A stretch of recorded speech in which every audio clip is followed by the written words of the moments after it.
যারা স্ত্রীকে কষ্ট দিচ্ছেন তারা একটা কথা মনে রাখবেন, যখন কিয়ামতের দিন হবে, ওই কিয়ামতের দিন ওই আপনার স্ত্রীর একটা সুপারিশের কারণেই, একটা সাক্ষীর কারণে আপনি জান্নাতে চলে যাবেন।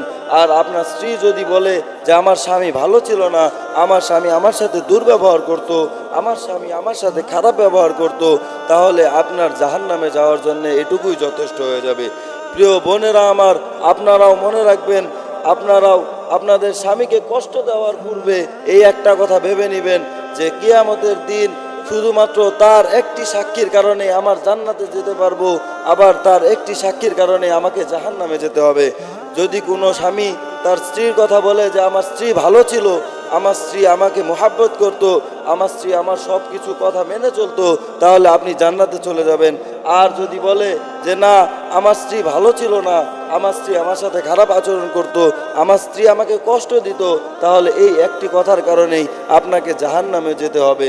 এই জন্যে প্রিয় ভাইয়েরা আমার, প্রিয় বোনেরা আমার, একে অপরকে কষ্ট দিবেন না, আপনারা ভালোভাবে থাকুন, একজন আরেকজনকে মোহাব্বত করুন। আল্লাহ তাআলা আপনাদের মধ্যে উত্তম রিজিকের ফয়সালা করবেন, আল্লাহ তাআলা আপনাদেরকে উত্তমভাবে রাখবেন, আপনাদের সংসারের মধ্যে সুখ আসবে, আপনারা সুখী মানুষ হয়ে যাবেন।